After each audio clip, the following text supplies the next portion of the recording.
radiotherapy is complete. Thank God for that.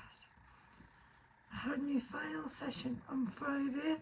It was meant to be on Monday, but the thought of coming back after the weekend for one more session was mentally killing us.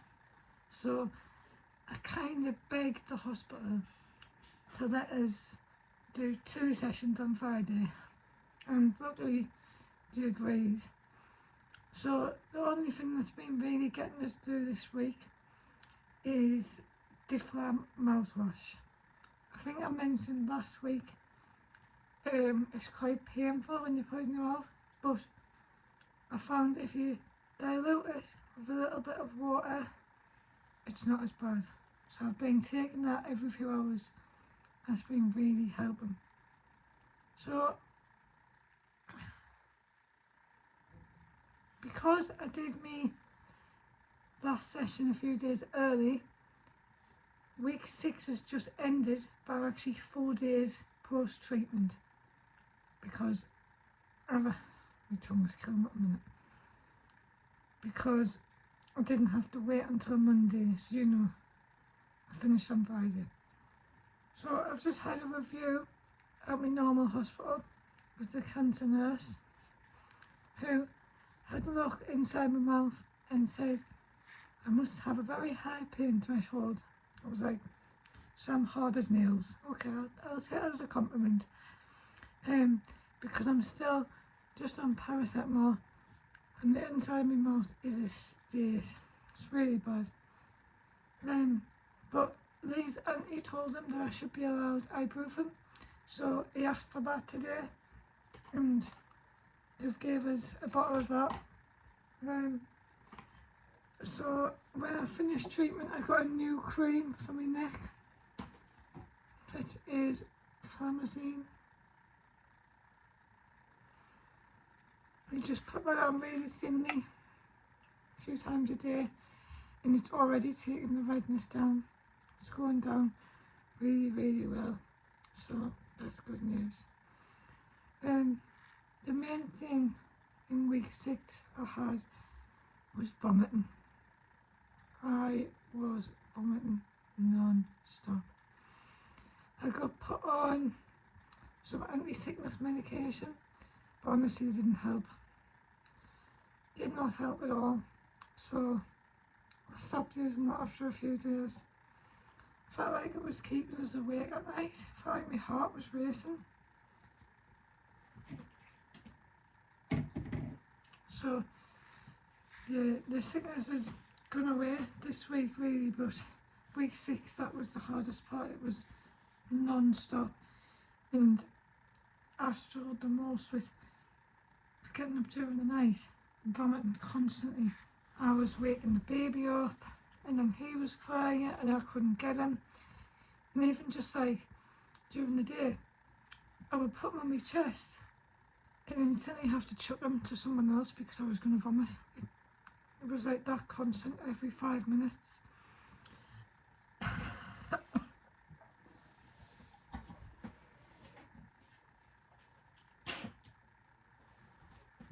I think the best thing I've had so far has been the Difflam spray, the Difflam mouthwash, and a humidifier, which I borrowed off my friend's mum, because the secretions in my throat, which is a horrible word, it just means like lumps of slime coming out your throat, they've been a lot thinner, which seems mad because they're still really thick.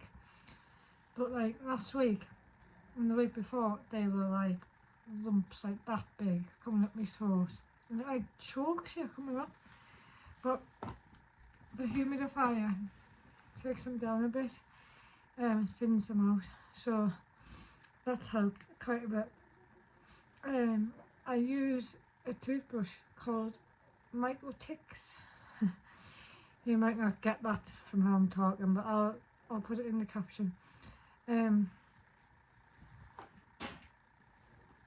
It's really soft bristles, and I didn't realise how soft they were until I used the one the hospital gave us, because I'm struggling to open my jaw at the minute, So I asked them for a mouthwash to clean my teeth as well, just in case I'm missing any bits. And they said, oh, use the one from the hospital, it's skinnier, so it'll get in. Oh, the bristles were so tough, it made my gums bleed the second I used it. So the one I'm using is the best one, I think. I just buy that normally. I was using that before this, just because it's nice and soft. But yeah, if you're getting this treatment, you mustn't use them toothbrushes because the hospital one was horrible. And the woman at the hospital said my mouth was perfectly clean, so she was like, I don't think you've got anything to worry about. It just feels like I can't get right at the back with my toothbrush. So apparently you're meant to be able to open your jaw 3 fingers wide. So at the minute I can just get 2. I mean, I like overlapping a bit there, it's not fully 2. That's as much as I can open it at the minute. Sorry, I have to keep spitting because your mouth just fills up with like all sorts of horrible stuff. I've been carrying wipes around with us, and I've probably gone through about 4 packets of wipes a week because I just spit into wipes, and they're disgusting. It is disgusting. But hopefully, if you're going to go through this soon, this might help you know what to expect. It is disgusting, but you can do it. I'm doing it. Complaining about it, but I'm doing it. But yeah, I think the vomiting started from the stuff that's coming up because it smells as well. It's literally the inside of your mouth dying, and the smell combined with the feeling of it in your mouth, it's disgusting. So I've got a bowl there, by the way. I'm not just spitting on the floor. I don't carry around like a sick bowl with us. But yeah, so that was the hardest part this week, the vomiting and feeling very helpless. Like, you know, your kids are trying to talk to us, and I get 3 words out, and they're like, and kids obviously, they're worried when they hear us being sick. And it was, week 6 was a very, very rough week. So today is like day 1 of week 7. So I will do another video at the end of week 7 just to let you know how like it went after. Something my cancer nurse today, which I was quite surprised about, was that the radiotherapy stays in your body for 12 weeks after treatment ends, so it's still burning your cells for 12 weeks. So she said, don't expect, like, after surgery, you know, you only get better. She said, don't expect that.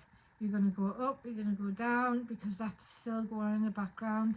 It should be getting better slowly, but she went, you might have a couple of good days and then have 4 days rock bottom, because you're not at the point where you're completely starting to heal. So we've got a long road ahead of us. My goal is to be able to eat some pizza. I am so excited for real food. I can't tell you how sick to death I am with milkshakes. And I need to up my game with the milkshakes as well, because week 6 I only had about 1 a day. Some days I didn't even have 1. That's 300 calories, and I'm breastfeeding as well. So it's not enough, and I know it's not enough, but I'm struggling with them. And I'm not struggling enough to accept the feeding tube, but I am struggling. A lesser stubborn person would take the tube. I am stubborn, and I'm not doing it. So today when I saw a cancer nurse, she was with the dietitian and the speech and swallowing therapist. So she had us swallowing some water just to check how I was swallowing. My swallowing's fine. She said she was quite pleased with how that was going, and she was quite pleased with my water intake as well. I'm drinking about 4 500ml bottles of water at the minute a day, which I thought was bad, especially because I'm breastfeeding. And she was like, God, some people we get come in drink like that much water a day and think that's okay. But I was trying to drink more water because it keeps my throat, it just makes it less painful, I suppose. Like when I first wake up in the morning, my throat feels like I'm swallowing glass, and the more water I have, it eases off a bit. So that's why I try and keep up with the water. So today they were very much on my back about, you know, we would like to have you in a feeding tube, we would like to admit you today and do it, which I've been in hospital for like almost a week, and I don't want to do. I've lost almost 2 stone now, which they're concerned about, but I keep trying to reiterate to them that when I started this process, I just gave birth. So, you know, I was overweight and I was eating a lot because I knew I wouldn't be able to eat soon. So I was even more overweight than what I would normally be. So right now, this is my normal weight. It's just that I've lost it very quickly.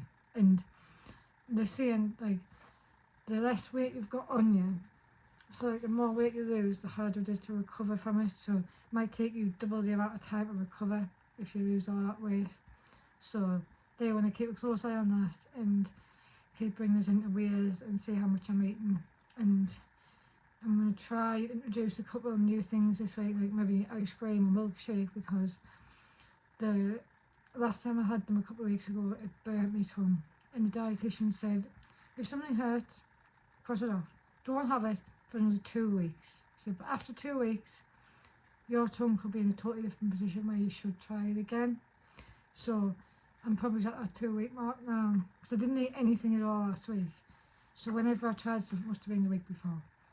So I've said I'm going to try some other stuff, because it would be easier to get the calories in that way, you know. I've still got no taste at all, so it's just more a case of there's no pleasure in eating, you know. They go, oh well, have a McDonald's milkshake, just tastes like slop, there's no flavour at all. So it's like a mind over matter kind of thing. I'm still breastfeeding Harry, but very minimal. I'm probably only making enough milk for about 3 or 4 bottles a day, and I'd say he has about 10 bottles.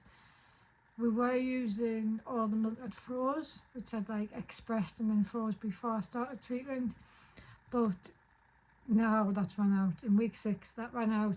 My lovely friend Emma had texted us to say she was going to donate some frozen milk to the milk bank, but they didn't need any, so if I need any, I know. And I said, oh well, you know, I've got a lot at the minute. It quickly went down, so I texted her and said, have you got anything that I can have, please? And bless her heart, she did, and she brought it up, and she's brought some more since then as well. So I'm kind of feeding them half, and her milk's giving them the rest of the day, which is amazing. It's so kind. I'm really grateful to have such an amazing friend like that. I know I can put him on formula and he'll be absolutely fine, but I do enjoy feeding him, and it feels a bit like now I've come so far, I just want to get to the end. I want to keep going, like our little bonding time. But yes, I know if I can't do it, I can go on formula, he'll be fine. But so far, that's where we're at. I'm going back for another checkup next week. Hopefully I'll have ate a bit more by then. And my main countdown is I want to get my taste buds back. When I can taste food again, I don't think I'll care how much pain I'm in. I'll just be necking things down. My teeth, they irritate me a bit at the minute because they look a mess, which I know is like, someone's going to watch this and go, it's the least of your worries right now, Holly. But I used to wear clear braces for bed, and they kept my teeth straight. And obviously with me mouth being so sore, I can't wear them. And my teeth are like going all crooked, and just a bit like, it's a kick in the teeth, to use that metaphor correctly. Just a bit, another thing to add to the list that cancer's doing to us. But treatment is done, and I am honestly so buzzing for that to be done. That last week, week 6, was torture, and I never ever want to go through that again. I really hope from now on out it just gets a little bit better, even just this much. I mean, last night I managed to watch a movie in bed with the kids, which sounds daft because you think, well, you know, watching a movie, you're just lying down. But normally when I lie down, I'm choking on my own saliva and all the stuff coming back up.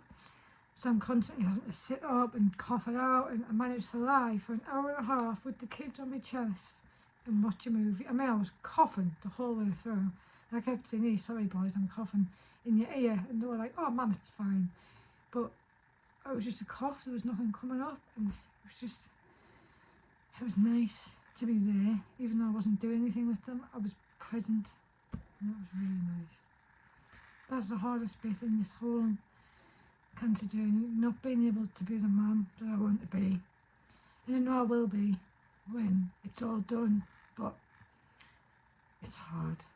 It's hard, because that's my favourite thing in the world, that being a mum. I mean, that's why I've got 3 kids, that's why I choose to flexi school them, and yeah, but we're on the home stretch now.